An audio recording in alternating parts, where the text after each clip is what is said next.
নমস্কার।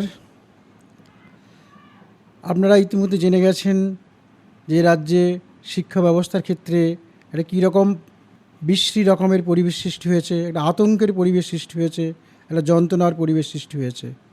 এই দু একদিন আগে মাননীয় সুপ্রিম কোর্টের রায়ে এ রাজ্যের হাই স্কুলগুলোর প্রায় 26,000 শিক্ষক শিক্ষিকা, গ্রুপ সি ও গ্রুপ ডি কর্মীর চাকরি চলে গেছে।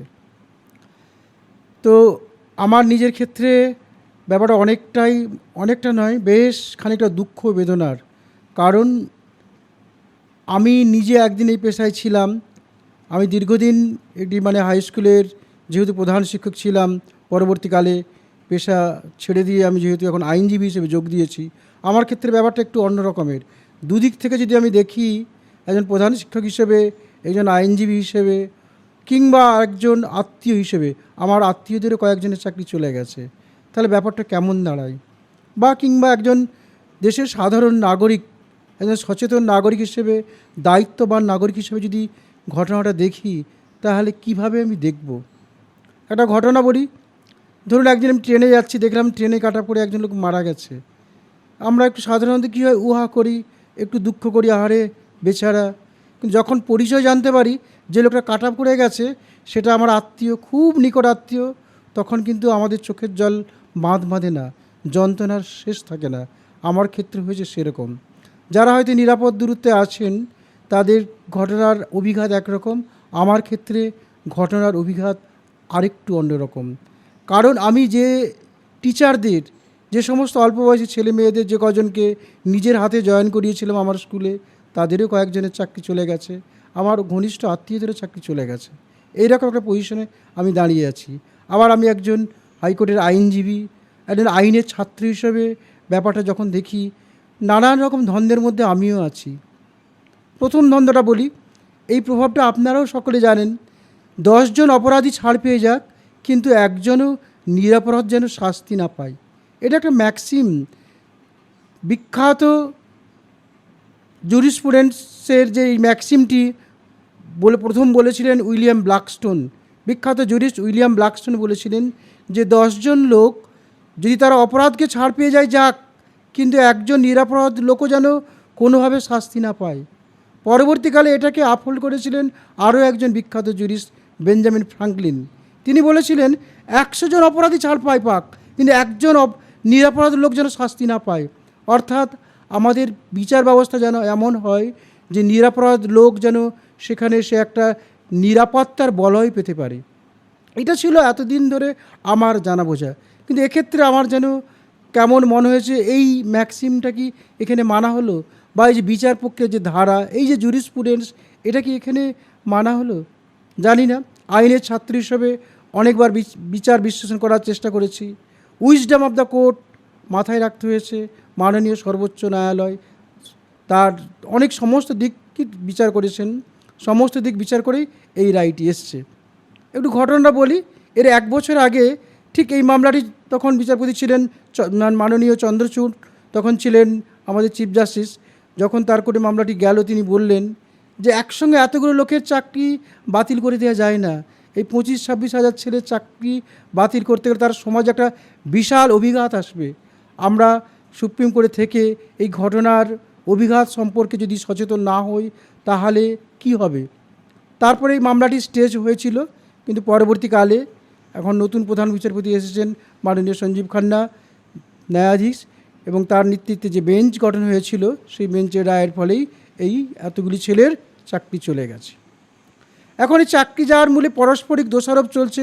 কেউ বলছেন যে আইনজীবীরা দোষ, সিপিএম দোষ, কেউ বলছে তৃণমূল এর ফলেই ঘটনা ঘটেছে। কিন্তু যদি গভীরভাবে আমরা অনুসন্ধান করে দেখি, এই ঘটনার জন্য কোনোভাবেই আইনজীবীদেরকে বা বিচার বিভাগকে দায়ী করা যায় না। বিগত 2 বছর ধরে বিচার বিভাগের পক্ষ থেকে একটা সুযোগ ছিল, বিচার বিভাগের কাছে একটা লিস্ট প্রদান করার সুযোগ ছিল, কারা টেন্টেড বা কারা আনটেন্টেড, প্রমাণসহ পেশ করার সুযোগ ছিল।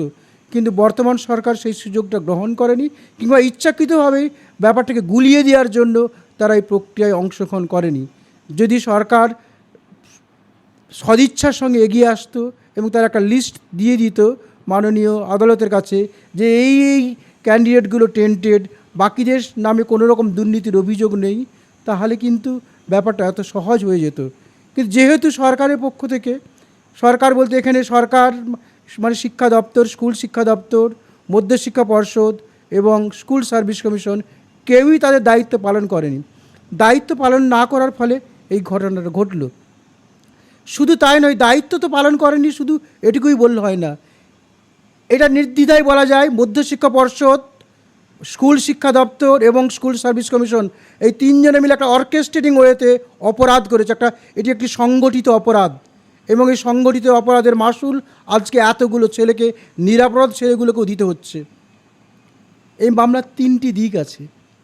তিনটি দিক কী হলো না, এই যে যতগুলো ছেলে চাকরি গেল, নিঃসন্দেহে তাদের মধ্যে কিছু ছেলে আছে, হয়তো বেশিরভাগটাই তারা যোগ্য, তারা ভালো করে পরীক্ষা দিয়ে কোনো রকম দুর্নীতি আশ্রয় না নিয়েই চাকরি পেয়েছে। আরেকটি গ্রুপ আছে যারা সরকার বলছে 5-6 হাজার, সেটা বেশি হতে পারে বা কমও হতে পারে, যাই হোক তারা কোনো না কোনোভাবে দুর্নীতির সঙ্গে যুক্ত। কিন্তু আরও একটি গ্রুপ আছে যারা ভালো পরীক্ষা দেওয়া সত্ত্বেও বাইরে বসে আছে, যারা এমনকি ডকুমেন্ট ভেরিফিকেশনেরও ডাক পায়নি। কারণ যেহেতু এদিকে 6,000 ছেলে মেয়ে যাদের কোনো রকম, যারা যোগ্যতায় উত্তীর্ণ হয়নি, তারা চাকরি পেয়েছে, তাহলে সে সঙ্গে সঙ্গে 6,000 ছেলেকে বাতিলও করতে হয়েছে। তাহলে এই 6-7 ছেলে যারা কোনো রকম ডকুমেন্ট ভেরিফিকেশনের সুযোগ পায়নি, একদিনও চাকরি করার সুযোগ পায়নি, রাস্তায় দীর্ঘদিন বসেছিল, তাহলে তাদের দিকটাও ভাবার দরকার আছে। এই সমস্ত দিক ভাবনা চিন্তার ফল কিন্তু আজকের রায়। কিন্তু আজকের রায়ের ফলে যে মূল জায়গাটি আমাদের ভাবার, যে রায়েতে যেটা বলা হয়েছে যে আগামী 3 মাসের মধ্যে আবার নতুন করে পরীক্ষা নিয়ে নিয়োগের ব্যবস্থা করতে হবে। এখন প্রশ্ন হচ্ছে, যে 3টি দপ্তর, মধ্যশিক্ষা পর্ষদ, স্কুল শিক্ষা দপ্তর এবং স্কুল সার্ভিস কমিশন গভীরভাবে দুর্নীতির সঙ্গে যুক্ত, অপরাধমূলক ষড়যন্ত্রের সঙ্গে যুক্ত, সেই নিয়োগ প্রক্রিয়া যদি তাদেরই হাতে ঠেলে দেওয়া হয়, তাহলে কি ফল হতে পারে? তাহলে আজকে এত কাণ্ড ঘটার পর, এত হাহাকার, এত দুঃখ যন্ত্রণার পরে যদি আবার সেই বিড়ালের গলায় আবার যদি সেই অপরাধী লোকগুলোর, সেই সমস্ত প্রতিষ্ঠানগুলোর উপরে এই দায়িত্ব দেওয়া হয়, তাহলে কি আদৌ ঠিকভাবে নিয়োগ সম্ভব? এই প্রশ্ন কিন্তু আমার শুধু নয়, বেশিরভাগ লোকের মধ্যেই এই প্রশ্নটা আসছে। কারণ আমরা দেখেছি যে ছত্রছত্র দুর্নীতি হয়েছে, অর্থাৎ পরীক্ষা না দিয়ে চাকরি, ওএমআরে কারচুপি, নাম্বার বাড়িয়ে দেওয়া, এমনকি অ্যাপ্লিকেশন ফর্ম না করেও চাকরি, সাদা খাতা দিয়ে চাকরি, এই সবগুলোই হয়েছে একটা অর্কেস্ট্রেটিং হয়েছে। এবং মধ্যশিক্ষা পর্ষদ, স্কুল শিক্ষা দপ্তর এবং স্কুল সার্ভিস কমিশন সেখানে অঙ্গাঙ্গিভাবে জড়িত। তাহলে এক্ষেত্রে কি হবে? এই 3 জনের যদি ঘাড়ে দায়িত্ব যায়, তাহলে তো আবার সেই একই রকম দুর্নীতির দরজা কি খোলা থাকবে না? এ প্রশ্ন আমার, আপনারা যারা আমার এই বক্তব্য শুনছেন, আপনারা ওই প্রশ্নটা করবেন যে কে এই দায়িত্বটা পালন করবে। কারণ যতদূর দেখা যাচ্ছে এই শিক্ষা দপ্তরটি আপাদমস্তক দুর্নীতিগ্রস্ত, এবং এদের সমস্ত কর্তা ব্যক্তিরা এখন জেলে বা বহুদিন জেল খাটার পর জামিনে, বলতে দ্বিধা নেই। আমার অন্তত দৃঢ় মত, এদের পক্ষে কোনোভাবেই আর নির্ভুলভাবে বা ত্রুটিমুক্তভাবে, দুর্নীতিমুক্তভাবে কোনো রকম অ্যাপয়েন্টমেন্ট দেওয়া সম্ভব। এই প্রশ্নটা আমাদের কাছে রাখলাম। আমার মনে হয় এই প্রশ্নটা মাননীয় আদালতের কাছে উঠেছিল কিনা জানি না, আমি প্রত্যক্ষভাবে মামলার সঙ্গে যুক্ত ছিলাম না, কিন্তু যারা যুক্ত ছিলেন তারা বলতে পারবেন। যদি না উঠে থাকে, যদি পরবর্তীকালে রিভিউ পিটিশন হয় সুপ্রিম কোর্টে, যেন এই প্রশ্নটা আসে যে কারা এই দায়িত্বটা পালন করবে, বা এই নিয়োগ প্রক্রিয়ার সুপারভিশনের দায়িত্বে বিচার বিভাগ থেকে একটা কমিটি করে দেওয়া হোক, যাতে এই নিয়োগ প্রক্রিয়াটা অন্তত স্বচ্ছভাবে হয়। দ্বিতীয়ত আরেকটি প্রশ্ন, সেই প্রশ্নটিও ভাবার। মাননীয় সুপ্রিম কোর্ট তার রায়ে বলেছেন, যারা বিভিন্নভাবে বিভিন্ন জায়গায় চাকরি করতেন, সেই সমস্ত চাকরি ছেড়ে এই শিক্ষকতার পেশাতে এসেছিলেন, আগামী 3 মাসের মধ্যে তারা তার পূর্বতন পেশায় ইচ্ছে করলে ফিরে যেতে পারবেন।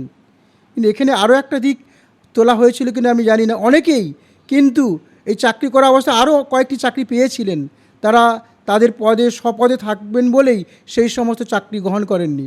আমার কাছে 2-3 জন এসেছিলেন, তারা এই চাকরি করতে করতেই তারা আবার আপার প্রাইমারিতে ক্র্যাক করেছিলেন এবং সেখানেও তারা নিয়োগের ডাক পেয়েছিলেন, কিন্তু তারা যেহেতু এই পদে দীর্ঘদিন ধরে আছেন, তারা আপার প্রাইমারিতে জয়েন করেননি, তাহলে এখন যখন চাকরি চলে গেল তারা কি সেই পদে জয়েন করতে পারবেন? তো এই প্রশ্নগুলোও ওঠা দরকার, কারণ যেহেতু তারা চাকরি ছেড়ে এসেছিল তারা আবার সেই পদে ফিরে যেতে পারে। ব্যাপারটা ঠিক একই রকমই, এদের সামনেও একটা সুযোগ ছিল, কিন্তু এই সুযোগটা তারা নেননি। তৃতীয় একটা কথা আসছে, যে এটাও একটা ভাবার ব্যাপার। ভাবার ব্যাপারটা হয়েছে এই,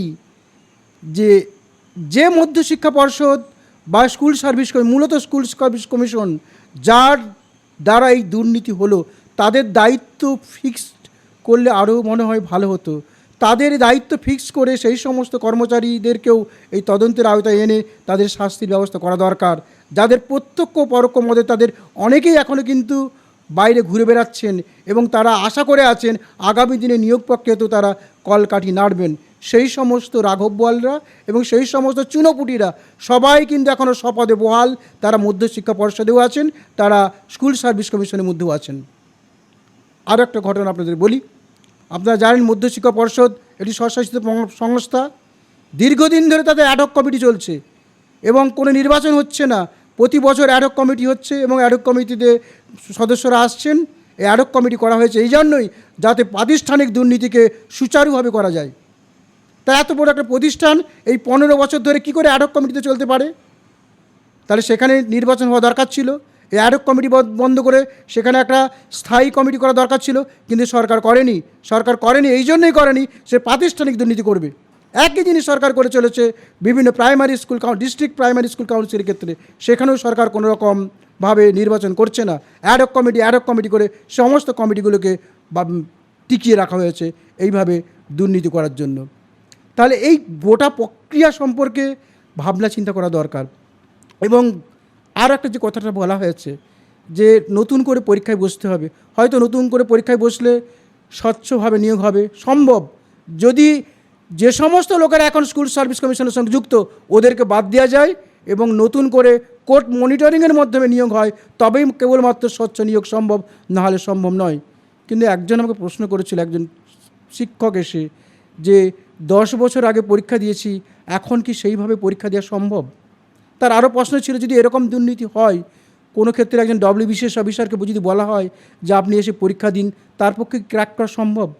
শুধু বিশেষ আইএএস, এমনকি কলেজ সার্ভিস কমিশনে বা ইউনিভার্সিটি টিচারদেরকেও তাদেরকে 10 বছর পরে যদি বলা হয় যে তোমাদেরকে আবার পরীক্ষায় বসে যোগ্যতা প্রমাণ করতে দিতে হবে, কতজন বুকে হাত দিয়ে বলুন তো তাদের সেই যোগ্যতার নির্ণয় পরীক্ষায় উত্তীর্ণ হবেন? এটা নিশ্চিতভাবেই তাদের বেশিরভাগই উত্তীর্ণ হতে পারবেন না, কারণ কম্পিটিটিভ পরীক্ষার একটা ফ্রেমওয়ার্ক আছে, সেই অনুযায়ী পড়াশোনা করতে হয়। তাহলে এক্ষেত্রে আমাদের ক্ষেত্রে সম্ভাবনাটা কোথায়? এই প্রশ্নটাও কিন্তু ভাবার। একটি মানবিকভাবে যদি ভাবা যায়, যদি ভাবেন যে আপনার কেউ আত্মীয় পরিজনের সঙ্গে যুক্ত, তাহলে এই প্রশ্নটা কিন্তু ভাবার। তাহলে এই সমস্ত প্রশ্নের উত্তর খুঁজতে হবে। এই কিছুদিন আগেই আপনারা জানেন নিট পরীক্ষাতে দুর্নীতি হয়েছিল, বেশ কিছু জায়গায় প্রশ্ন ফাঁস হয়েছিল। সেক্ষেত্রে কিন্তু মাননীয় সুপ্রিম কোর্ট বলেছিলেন যে পুরো পরীক্ষাটি বাতিল করার দরকার নেই, যে জায়গায় এরকম হয়েছে সেই জায়গার ক্ষেত্রে সেই সমস্ত প্রার্থীদের প্রার্থীপদ বাতিল করা হয়েছিল। যাই হোক, মাননীয় সুপ্রিম কোর্টের রায়, উইজডম দ্য কোর্ট, সর্বোচ্চ শ্রদ্ধার সঙ্গে আমাদের গ্রহণ করতে হবে। কিন্তু সর্বোচ্চ শ্রদ্ধার সঙ্গে গ্রহণ করার সঙ্গে সঙ্গে এই জিনিসগুলোও আমাদেরকে প্রথম দিকেই বিচার করতে হবে যে কারা আগামী দিনে নিয়োগ করবে, এবং সেই যে সমস্ত ছিদ্রগুলো ছিল নিয়োগ প্রক্রিয়ার ক্ষেত্রে, সেই ছিদ্রগুলো রেখেই কি নিয়োগ প্রক্রিয়া চলবে? যদি ছিদ্রগুলোকে রেখে যদি নিয়োগ প্রক্রিয়া চলে, তাহলে তো একই রকম ঘটনা ঘটবে, যা আরও বেশি দুর্ভাগ্যজনক। আর একটা প্রশ্ন, বিভিন্ন ক্ষেত্রে আমি দেখছি মাননীয় আইনজীবীদেরকে দোষারোপ করা হচ্ছে, বিশেষ করে বিকাশ রঞ্জন ভট্টাচার্যের নাম করেই তো বলা হচ্ছে। এক্ষেত্রে বৃথা এই সমস্ত কথার অত্যন্ত তাৎপর্যহীন এবং মিনিংলেস। আইনজীবীরা তাদের কাজটি নিষ্ঠার সঙ্গে করেছেন, বরঞ্চ বলা যায় বিকাশবাবু তার কাজটা নিষ্ঠার সঙ্গে করেছেন বলেই আজকে এরকম রায় পাওয়া গেছে। আইনজীবী তার দৃষ্টিভঙ্গি ঠিকই কাজ করেছেন, তাহলে গাফিলতিটা ছিল সরকারের পক্ষ থেকে। শুধু সরকার নয়, মন্ত্রিসভা, পুরো মন্ত্রিসভা এর জন্য দায়ী।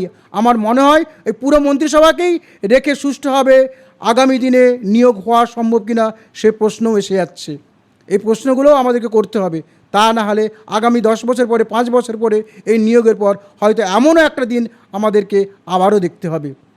এই নানান প্রশ্ন ঘুরে বেড়াচ্ছে আমার মধ্যে, সত্যিই আমি ভারাক্রান্ত।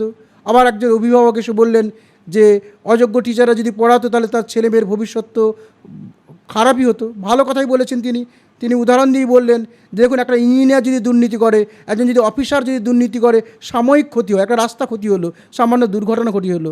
কিন্তু শিক্ষক সমাজের মধ্যে যদি দুর্নীতি ঢুকে যায়, তাহলে একটা জেনারেশন ক্ষতিগ্রস্ত হবে। তার কথাটাও ফেলতে পারলাম না।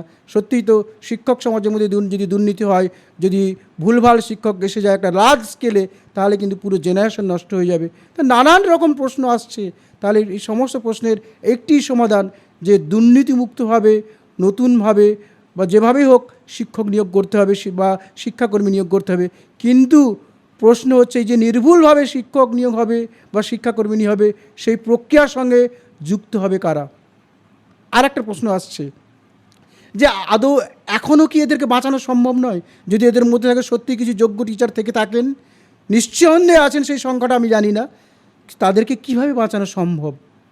অনেকে বলছেন, বিভিন্ন রকম কথা আসে। তো আমার মনে হয় সরকারের এই অভূতপূর্ব পরিস্থিতিতে একটা সর্বদলীয় বৈঠক ডাকার দরকার ছিল, অনেক আগেই ডাকার দরকার ছিল। কিন্তু আজকের দিনেও এখনও সময় পেরিয়ে যায়নি সরকারের উচিত একটা সর্বদলীয় বৈঠক ডাকার। এবং নিশ্চিত, আমিও নিশ্চিত যে ডাটা সরকারের কাছে আছে। এর কাছে না থাকলেও বিয়ের কাছে আছে, বিয়ের কাছে না থাকলেও সিয়ের কাছে আছে। সরকার সমস্ত পক্ষকে ডাকুক, সমস্ত পক্ষকে নিয়ে বসুক যে কীভাবে এই উদ্ভূত পরিস্থিতি থেকে পরিত্রাণ পাওয়া যায়। সমস্ত দলকে ডাকুক, বাকি যে সমস্ত আইনজীবীরা যুক্ত আছে তাদেরকেও ডাকুক। ঐক্যমত্যের ভিত্তিতে সেখানে বের করা হোক, যাতে অভিভাবকদের স্বার্থ রক্ষিত হয়, ছাত্রদের স্বার্থ রক্ষিত হয় এবং যোগ্যরা তাদের সম্মান ফিরে পায় এবং বাকি যে সমস্ত যোগ্যরা বাইরে বসে আছে তারাও এই প্রক্রিয়ার মধ্যে যুক্ত হয়ে তারাও চাকরিতে ফিরে পেতে পারে। এই মাননীয় মুখ্যমন্ত্রীর কাছে আমার স্বনির্বন্ধ অনুরোধ, দেরি তো হয়েছে, অনেক দেরি হয়েছে, আপনি একটা সর্বদলীয় বৈঠক ডাকুন, অনুগ্রহ করে একটি সর্বদলীয় বৈঠক ডাকুন। সেখানে সমস্ত স্টেক হোল্ডারদের ডাকুন যে কীভাবে এই অভূতপূর্ব পরিস্থিতি থেকে আমাদের বাংলাকে মুক্তি দেওয়া যেতে পারে। তা না হলে সত্যিই বললাম যে আমি যখন ট্রেনে কাটা পড়তে দেখছি, যে এখন আমার নিজের আত্মীয়, আমার বুকটা হাহাকার করছে, আমার যন্ত্রণা, আমি বিদ্ধ হচ্ছি। আমি যে টিচারকে যখন হেডমাস্টার ছিলাম তাদেরকে নিয়ম করে এসেছি, হীরের টুকরো ছেলে বললে ভুল হবে, সেই সমস্ত টিচারদেরও চাকরি চলে গেছে, তারা বিয়ে থা করেছে, সংসার করেছে। আবার একইভাবে অনেক হীরের টুকরো ছেলে বাইরে বসে আছে, যদি ঠিকভাবে নিয়োগ হতো তারাও কিন্তু চাকরি পেত, তাদেরও সংসার গেল, সংসার হলো না, বাবা মাকে দেখা হলো না, জীবন যৌবন ক্ষয় হয়ে গেল। এ জিনিস মেনে নেওয়া যায় না। আবারও বলছি, অনুরোধ মাননীয় মুখ্যমন্ত্রীর কাছে, আপনি একটি সর্বদলীয় বৈঠক ডাকুন, কীভাবে অভূতপূর্ব পরিস্থিতির মোকাবিলা করা যায়, আগামী দিনে কীভাবে নির্ভুলভাবে নিয়োগ করা যায়। এই জিনিসগুলো যদি আপনি করতে পারেন তাহলে পশ্চিমবঙ্গ বাঁচবে। নাহলে যে আশায় আপনি একদিন ক্ষমতায় বসেছিলেন, সেই আশাকে 180 ডিগ্রি ভুল প্রমাণ করে আপনি পশ্চিমবঙ্গের ধ্বংসের অন্যতম নয় মুখ্য কারিগর হিসেবে চিহ্নিত হবেন। একথা আমি অত্যন্ত দুঃখ ও বেদনার সঙ্গে বলছি, আপনার প্রতি সম্পূর্ণ শ্রদ্ধা রেখেই বলছি। দেখুন আপনি কি করবেন। সমগ্র পশ্চিমবঙ্গের ভবিষ্যৎ আপনার উপরে এখন পর্যন্ত নির্ভর করছে। নমস্কার, ধন্যবাদ।